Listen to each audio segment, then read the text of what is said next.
은퇴하면 매달 200만 원씩 통장에 찍히면 안심할 수 있을까요? 많은 사람들이 이 정도면 괜찮겠지라며 안도하지만 현실은 생각보다 냉혹합니다. 50대, 60대 은퇴를 준비하며 막연한 기대와 실제 생활비 간의 차이를 깨닫는 순간은 참혹할 수밖에 없습니다. 매달 고정 수입이 있어도 예상치 못한 의료비, 물가 상승, 그리고 은퇴 후의 긴 시간 동안 재정적인 부담은 쉽게 줄어들지 않습니다. 지금 우리가 믿고 있는 은퇴 중산층이라는 기준, 과연 제대로 된 걸까요? 은퇴 후 매달 200만 원, 정말 안심할 수 있을까? 많은 사람들이 은퇴 후를 대비하며 200만 원 정도면 충분하지 않을까? 라는 생각을 하곤 합니다. 하지만 현실은 그렇게 간단하지 않습니다. 지금 우리가 중산층이라고 느끼는 기준은 은퇴 후의 실제 생활과는 큰 차이가 있습니다. 여기에서 은퇴 후 생활의 진짜 모습을 들여다보고 왜 매달 200만 원만으로는 충분하지 않을 수 있는지 세 가지 사례를 통해 설명해 보겠습니다. 사례 1. 의료비 생각보다 훨씬 큰 부담. 김영수 가명 62세 씨는 30년간 성실히 일하며 적금을 부어 은퇴 후 매달 국민연금과 퇴직연금으로 약 200만 원의 수입을 확보했습니다. 하지만 은퇴 후 갑작스럽게 고관절 수술을 받으면서 상황이 달라졌습니다. 수술비와 재활치료비로 약 800만 원이 들었고 이후 매달 꾸준히 드는 약값과 병원비가 50만 원 이상 나갔습니다. 예상치 못한 의료비는 그에게 큰 재정적 압박을 주었고 그때서야 200만 원으로는 부족하다는 현실을 뼈저리게 깨달았습니다. 교훈 은퇴 후에는 나이가 들수록 예상치 못한 의료비가 급증할 가능성이 높습니다. 200만 원이라는 고정 수입만으로는 이런 갑작스러운 상황에 대비하기 어렵습니다. 사례 2. 물가 상승, 생활비는 점점 늘어난다. 박정희 가명 58세 씨는 매달 200만 원으로 소박하게 살면 충분할 거라 생각했습니다. 하지만 퇴직 후 5년 만에 생활비 부담이 크게 늘어났습니다. 매달 고정적으로 나가는 공과금, 식비, 그리고 자녀의 결혼 준비 지원금까지 더해지면서 200만 원은 턱없이 부족해졌습니다. 더구나 최근 몇 년간 물가 상승으로 식재료비는 물론이고 공공요금도 크게 올라 200만 원으로는 제대로 된 생활이 어렵다는 결론에 도달했습니다. 교훈 은퇴 후에는 물가 상승이 지속되며 지금 충분해 보이는 금액도 몇 년 뒤에는 부족할 수 있습니다. 예상보다 오래 살게 되는 상황에서 이런 재정 압박은 더욱 커집니다. 사례 3. 여가비와 사회활동비를 간과하지 말자. 은퇴 후 여유로운 시간을 기대하며 새로운 취미를 시작하려던 정민호 가명 60세 씨는 여행이나 동호회 활동에 드는 비용을 미처 고려하지 못했습니다. 소박하게 살겠다는 다짐과 달리 친구들과의 만남, 소소한 여가, 생활, 그리고 취미 활동에 생각보다 많은 돈이 들어갔습니다. 매달 3,050만 원의 추가 지출은 그에게 큰 부담이 되었고 결국 여가를 포기하거나 기존 생활비에서 줄여야 하는 상황에 놓였습니다. 교훈 은퇴 후의 삶은 단순히 생존이 아니라 의미 있는 생활을 영위하기 위한 여유가 필요합니다. 여가비와 사회활동비는 중요한 요소이며 이를 무시하면 은퇴 후 삶의 질이 크게 떨어질 수 있습니다. 200만 원 정말 충분할까? 위 세 가지 사례를 보면 알 수 있듯이 은퇴 후 매달 200만 원이라는 수입은 결코 모든 상황을 커버하기에 충분하지 않을 수 있습니다. 의료비, 물가 상승, 여가비 등은 누구에게나 닥칠 수 있는 현실입니다. 은퇴 중산층이라는 기준에 안주하지 않고 다각적인 준비가 필요합니다. 현실적인 대책, 비상자금 마련, 의료비와 같은 예상치 못한 지출에 대비해 최소 6개월치 생활비 정도의 비상자금을 별도로 준비해야 합니다. 다양한 수입원 확보 연금 외에도 파트타임 일자리나 소규모 창업 등 추가적인 수입원을 만들어야 합니다. 지출 관리와 절약 생활비를 정확히 계산하고 불필요한 지출을 줄이며 물가 상승에 대비한 지출 계획을 세우세요. 여가와 사회활동에 대한 예산 책정 의미 있는 삶을 위해 여가비와 활동비를 꼭 포함한 현실적인 예산 계획이 필요합니다. 마무리하며 은퇴 후의 삶은 단순히 얼마 벌었느냐가 아니라 어떻게 준비했느냐에 따라 달라집니다. 매달 200만 원으로는 만족스러운 은퇴를 기대하기 어려울 수 있다는 점을 잊지 말고 지금부터 철저한 계획과 대비를 시작하세요. 여러분의 은퇴 준비에 따라 달라질 수 있습니다. 전문가 칼럼 은퇴 후 매월 200만 원, 진짜 안정된 중산층일까?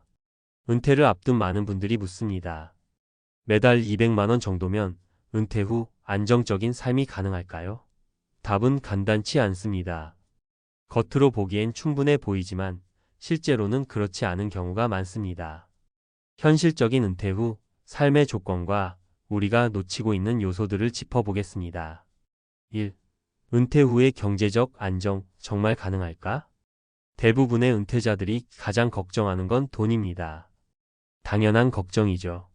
직장에서의 정기적인 월급이 사라지고 연금이 유일한 고정 수입이 되면 매달 나가는 고정 지출이 점점 무겁게 느껴질 수밖에 없습니다. 특히 매달 200만 원이라는 금액은 직장 생활 중일 때는 큰 돈처럼 보일 수 있지만 은퇴 후에는 의료비, 여가비, 예기치 못한 생활비까지 포함하면 부족함을 느낄 가능성이 큽니다. 2. 은퇴 후 돈의 가치가 달라지는 이유. 은퇴 후 가장 큰 변화는 돈의 가치가 달라진다는 점입니다. 단순히 물가 상승만의 문제가 아닙니다. 예상치 못한 지출. 나이가 들수록 건강은 가장 큰 변수입니다. 연금을 받는다고 해서 모든 비용이 커버되진 않습니다. 특히 의료비는 한 번에 큰 비용이 드는 경우가 많습니다. 긴 은퇴 기간.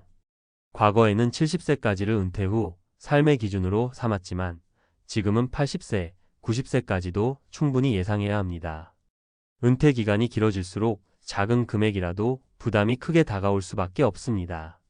생활비의 변화. 5060대 초반에는 비교적 건강하고 활동적인 생활이 가능해 여가비가 많이 들지만 70대 이후에는 의료비가 급증합니다. 이 두 가지 변화를 모두 감당할 수 있는 계획이 필요합니다. 3. 사례로 보는 현실적인 은퇴 후 삶. 사례 1. 예상치 못한 의료비로 무너진 계획. 이선영 가명 63세 씨는 은퇴 후 200만 원의 연금으로 조용하고 단출한 삶을 계획했습니다. 그러나 예상치 못한 질병이 그녀의 계획을 산산조각 냈습니다. 매달 나가는 병원비와 약값은 그녀의 연금을 넘어섰고 결국 비상자금을 깨며 살아가야 했습니다. 병원비는 상상도 못했어요. 건강할 땐 괜찮다고 생각했지만 나이가 들수록 모든 게 달라지더라고요. 사례 2. 물가 상승이 가져온 생활비 압박. 박정호 가명 58세 씨는 매달 200만 원으로 충분하리라 믿고 퇴직했지만 몇 년 사이 물가가 크게 오르면서 식비, 공과금 등이 빠르게 늘어났습니다. 이제는 외식을 거의 하지 않고 생활비를 줄이기 위해 매달 허리띠를 졸라매야 합니다. 돈이 충분하다고 생각했는데 막상 살아보니 모든 게 올라 있어요. 이젠 정말 최소한의 생활만 하고 있습니다. 사례 3. 여가비를 간과한 은퇴 계획. 김민수 가명 60세 씨는 은퇴 후 그림을 배우고 친구들과 여행을 다니며 시간을 보낼 꿈을 꾸었습니다. 하지만 매달 들어가는 취미 활동비와 여행 경비가 예상을 훌쩍 넘어서며 점점 금전적인 압박을 느꼈습니다. 결국 취미와 여가를 포기해야 했습니다. 은퇴 후엔 돈이 더 많이 들어가는 걸 알게 됐어요. 이젠 꿈꾸던 취미도 멈추게 됐습니다. 4. 전문가가 말하는 대책 어떻게 준비해야 할까? 1. 비상자금은 필수. 의료비, 긴급 상황에 대비한 비상자금은 은퇴 후 생존에 필수적입니다. 최소 6개월 1년치 생활비 정도를 준비하는 것이 중요합니다. 2. 추가 수입원을 마련하라. 연금 외에 추가 수입원이 있으면 마음의 여유가 생깁니다. 은퇴 후에는 고정 수입이 아닌 파트타임 일자리, 자격증 활용, 작은 사업 등을 통해 부가적인 수입원을 만들어야 합니다. 3. 물가 상승을 고려한 재정 계획. 지금의 200만 원이 미래에도 같은 가치를 지닐 거라는 착각을 버리세요. 물가 상승률을 반영한 예산을 계획하는 것이 필수입니다. 4. 여가와 사회활동비 예산 포함. 여가 생활과 사회활동은 은퇴 후 삶의 질을 좌우하는 중요한 요소입니다. 이를 위한 예산을 반드시 포함하세요. 5. 은퇴 후에도 성장이 필요하다. 은퇴 후 경제적 안정은 단순히 돈이 많다는 것으로 이루어지지 않습니다. 자신의 삶을 지속적으로 성장시키는 태도가 필요합니다. 새로운 일에 도전하고 사회적 관계를 유지하며 자신의 건강을 관리하는 것이 재정적 부담을 줄이는 데도 효과적입니다. 결론, 은퇴 후의 진짜 중산층이란? 매달 200만 원이라는 고정 수입은 분명히 안정감을 줄 수 있지만 모든 문제를 해결해 주지는 않습니다. 안정적인 은퇴를 위해서는 철저한 준비와 더불어 유연한 계획이 필요합니다. 지금의 선택이 은퇴 후 2030년의 삶을 결정짓습니다. 여러분은 은퇴 후 진정한 중산층이 될 준비가 되어 있으신가요?